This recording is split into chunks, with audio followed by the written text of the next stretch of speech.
दोस्तों, दुनिया भर की निगाहें जिस बड़े फैसले का इंतजार कर रही थीं, वह आखिरकार आ ही गया है। अमेरिकी राष्ट्रपति डोनाल्ड ट्रंप ने अपने टैरिफ प्लान को अस्थायी रूप से वापस ले लिया है और इस फैसले का असर केवल अमेरिका ही नहीं, बल्कि पूरी वैश्विक अर्थव्यवस्था पर देखने को मिल रहा है। ट्रंप ने घोषणा की है कि अगले 90 दिनों यानी 3 महीनों तक दुनिया भर पर जो टैरिफ लगाए गए थे, उन्हें पूरी तरह से स्थगित कर दिया गया है। इस फैसले के पीछे वैश्विक व्यापारिक दबाव, बाजार की प्रतिक्रिया और अंतर्राष्ट्रीय संबंधों को फिर से संतुलित करने की कोशिश को एक बड़ी वजह माना जा रहा है। ट्रंप प्रशासन के इस फैसले के बाद अमेरिकी स्टॉक मार्केट ने बेहद सकारात्मक संकेत दिखाए हैं। प्रमुख इंडेक्स में उछाल देखा गया है, निवेशकों में नई उम्मीद जगी है और बाजार में एक नई ऊर्जा दिखाई दी है। स्पेशलिस्ट्स का मानना है कि यह बढ़त केवल शुरुआत है और आने वाले दिनों में बाजार में और सुधार देखने को मिल सकता है। अब सवाल यह उठता है कि इसका असर भारतीय बाजार पर कैसे पड़ेगा। चूंकि वैश्विक बाजार आपस में जुड़े हुए हैं, इसलिए जब अमेरिकी बाजार में सुधार होता है, तो उसका सीधा असर एशियाई बाजारों पर भी देखने को मिलता है। जब भारतीय शेयर बाजार सुबह खुलेगा, और हो सकता है कि जब आप यह वीडियो या खबर देख रहे हो तब तक बाजार खुल चुका हो, तब सेंसेक्स और निफ्टी जैसे प्रमुख इंडेक्स में तेजी देखने को मिल सकती है। निवेशकों का भरोसा बढ़ सकता है और विदेशी संस्थागत निवेशक एफआईआई भी दोबारा भारतीय बाजार की ओर रुख कर सकते हैं। रिपोर्ट्स की माने तो ट्रंप प्रशासन के कई शीर्ष अधिकारियों ने इस फैसले की पुष्टि कर दी है। उन्होंने बताया कि यह निर्णय फिलहाल 90 दिनों के लिए लिया गया है, ताकि व्यापारिक बातचीत को एक नया मौका दिया जा सके और अमेरिका तथा अन्य देशों के बीच व्यापार संतुलन को फिर से स्थापित किया जा सके। यह अवधि सभी संबंधित देशों के लिए बेहद अहम होने वाली है, क्योंकि इन 90 दिनों में होने वाली चर्चाएं तय करेंगी कि भविष्य में टैरिफ वापस लाए जाएंगे या स्थायी रूप से खत्म कर दिए जाएंगे। अंत में यह कहना गलत नहीं होगा कि यह फैसला एक बड़ी राहत की तरह आया है, खासकर उन देशों के लिए जो अमेरिकी टैरिफ के कारण आर्थिक दबाव में थे।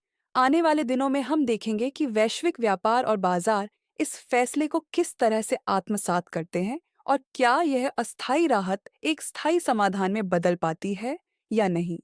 जहां भारत जैसे देशों की बात करें, तो भारत और अमेरिका के बीच बातचीत का सिलसिला काफी आगे बढ़ चुका है।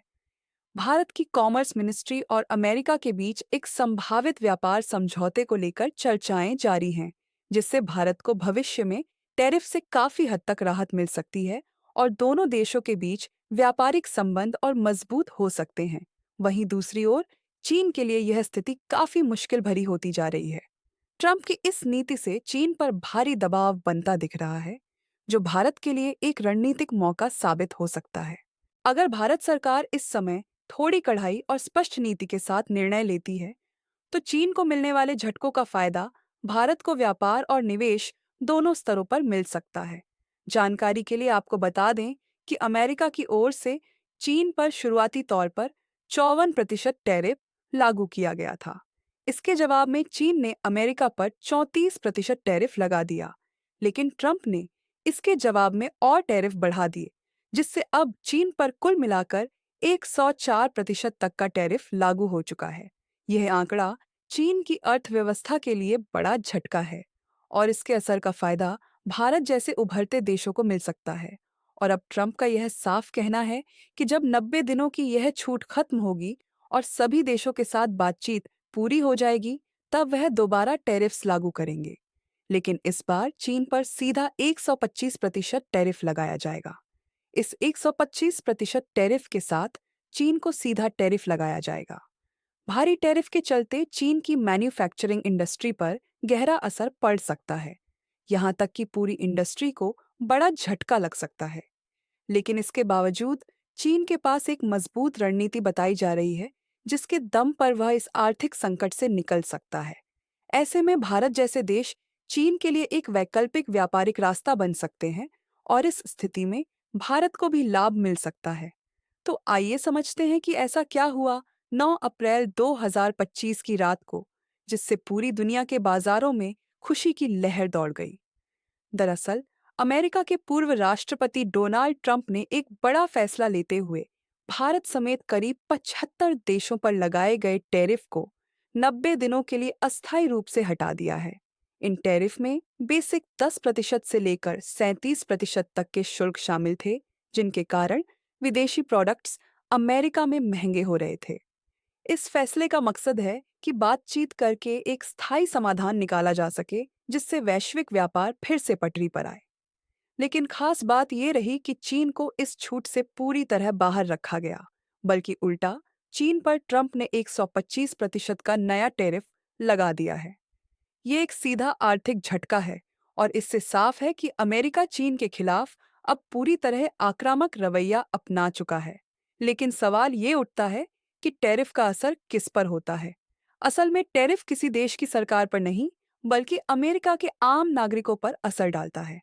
विदेशी सामान महंगा होता है, डिमांड घटती है और बाजारों में मंदी जैसी स्थिति बन जाती है। यही वजह है कि अमेरिका के कई हिस्सों में इस नीति के खिलाफ विरोध प्रदर्शन भी शुरू हो गए थे। जब से टैरिफ नीति लागू हुई, अमेरिकी शेयर बाजार से करीब 11 ट्रिलियन डॉलर का नुकसान हो चुका है। फिर भी ट्रंप का दावा है कि ये एक लॉन्ग टर्म स्ट्रैटेजी है, जिससे अमेरिका आत्मनिर्भर बनेगा और विदेशी निर्भरता खत्म होगी। अब जब चीन पर सख्ती और भारत को छूट दी गई है, तो भारत के लिए ये बड़ा अवसर है। दोनों देशों का लक्ष्य है कि 2030 तक व्यापार 500 अरब डॉलर तक पहुंचे और ये फैसला उस दिशा में एक मजबूत कदम साबित हो सकता है। अब बात करें टैरिफ की। भारत पर भी ट्रंप प्रशासन ने 26% से 27% के बीच टैरिफ लागू किया था, लेकिन अब जब इसे 90 दिनों के लिए रोक दिया गया है, तो इसका सीधा फायदा भारत के निर्यातकों को मिल सकता है। भारत से अमेरिका को मुख्य रूप से फार्मास्यूटिकल्स, टेक्सटाइल्स, ऑटो पार्ट्स और इलेक्ट्रॉनिक्स जैसी चीजें एक्सपोर्ट की जाती हैं। यूएस इंटरनेशनल ट्रेड कमीशन के अनुसार अगर अमेरिका भारत पर से व्यापारिक बाधाएं हटाता है, तो भारत का सालाना निर्यात 5.5 अरब डॉलर तक और बढ़ सकता है। अगर बात करें स्टॉक मार्केट की, तो अमेरिकी शेयर बाजार में इस फैसले के बाद जबरदस्त उछाल देखने को मिला है।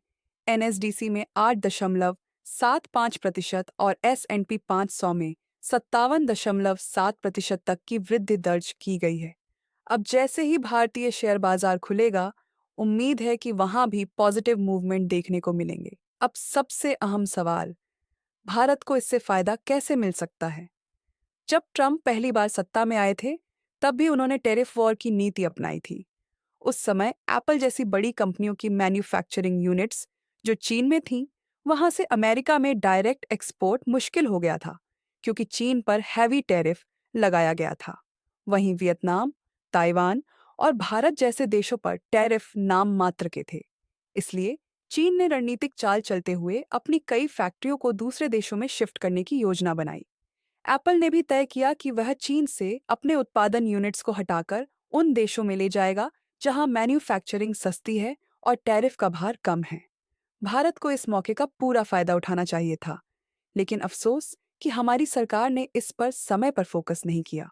जिस स्केल पर एप्पल को भारत में प्रोडक्शन करना चाहिए था, वह संभव नहीं हो पाया और भारत एक सुनहरा मौका चूक गया। लेकिन अब जब फिर से वैसी ही परिस्थितियां बन रही हैं, भारत के पास दोबारा एक बड़ी रणनीतिक विंडो खुली है। अगर सरकार इस बार सही फैसले लेती है, पॉलिसी सपोर्ट, बेहतर इंफ्रास्ट्रक्चर और टैक्स इंसेंटिव्स देती है, तो एप्पल और दूसरी कंपनियों का प्रोडक्शन भारत में बड़े पैमाने पर शिफ्ट हो सकता है, जिससे एक्सपोर्ट बढ़ेगा, नौकरियां मिलेंगी और भारत ग्लोबल मैन्युफैक्चरिंग हब के तौर पर उभर सकता है। भारत के भीतर एक बड़ी बाधा यह रही कि समय रहते सिंगल विंडो क्लियरेंस सिस्टम को पूरी तरह से लागू नहीं किया गया। इसके चलते विदेशी कंपनियों को भारत में निवेश और मैन्युफैक्चरिंग सेटअप में कई तरह की प्रशासनिक दिक्कतों का सामना करना पड़ा। बेसिक फैसिलिटीज जैसे जमीन का आवंटन, इंफ्रास्ट्रक्चर सपोर्ट, टैक्स इंसेंटिव्स या स्किल्ड लेबर की उपलब्धता में देरी होने लगी। इसका नतीजा ये हुआ कि कंपनियों ने भारत की बजाय वियतनाम, ताइवान और बांग्लादेश जैसे देशों को अपनी मैन्युफैक्चरिंग यूनिट्स शिफ्ट करने के लिए प्राथमिकता देना शुरू कर दिया। प्लानिंग तो यह थी कि एप्पल के करीब 56 से 57 मैन्युफैक्चरिंग प्लांट्स को भारत में स्थापित किया जा सकता था। अगर सरकार ने सही समय पर ध्यान दिया होता तो इन सभी यूनिट्स को भारत में लाना संभव था। सोचिए, इतने बड़े स्केल पर यदि एप्पल की फैक्ट्रियां भारत में लगती, तो न सिर्फ बिलियंस ऑफ डॉलर के आईफोन्स भारत से एक्सपोर्ट किए जा सकते थे, बल्कि देश भर में लाखों नौकरियां पैदा होती। भारत का लॉन्ग टर्म विजन ये है कि आने वाले कुछ वर्षों में हर चौथा आईफोन भारत में बने। लेकिन हकीकत ये है कि इन फैक्ट्रियों को अट्रैक्ट करने के लिए जो माहौल बनाना था, उसमें हम पिछड़ गए। और यही वजह है कि ज्यादातर यूनिट्स भारत छोड़कर दूसरे एशियाई देशों की तरफ मूव कर गईं। लेकिन अब परिस्थितियां में दोबारा बदल रही हैं। इतिहास अपने आप को दोहराने की तैयारी में है। ट्रंप ने चीन पर सीधा 125% टैरिफ इम्पोज करने का ऐलान किया है।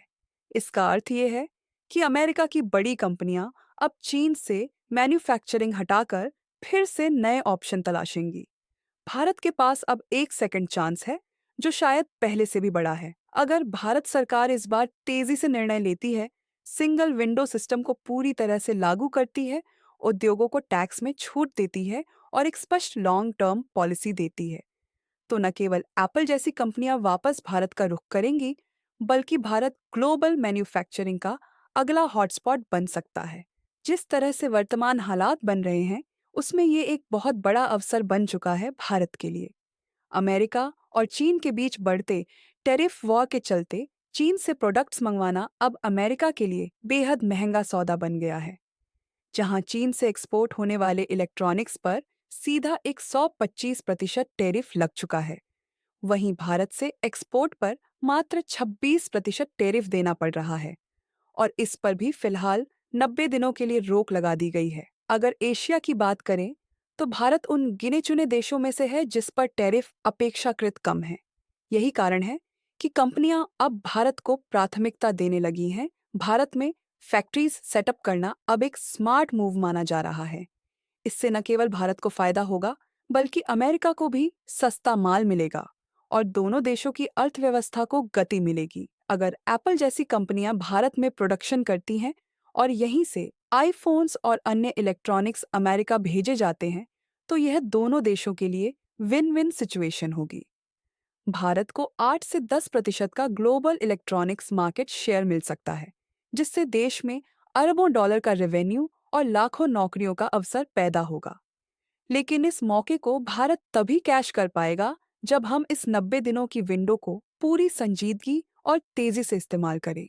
सरकार को चाहिए कि वह कंपनियों के सामने कुछ स्पष्ट टर्म्स एंड कंडीशंस रखे, जैसे लोकल एम्प्लॉयमेंट की शर्तें, टेक्नोलॉजी ट्रांसफर के क्लॉज और घरेलू मार्केट में एक हिस्सा बनाए रखने की गारंटी। क्योंकि एक बार फैक्ट्रीज किसी देश में सेटअप हो गई, तो वह लॉन्ग टर्म के लिए होती है। प्रोडक्शन इतनी आसानी से बंद नहीं होता। यही कारण है कि हमें इस 90 दिन की खिड़की को लास्ट चांस की तरह लेना होगा। वीडियो पसंद आया हो तो लाइक और शेयर जरूर करें, और भारत से जुड़ी ऐसी ही अपडेट्स के लिए चैनल को सब्सक्राइब करना बिल्कुल ना भूलें।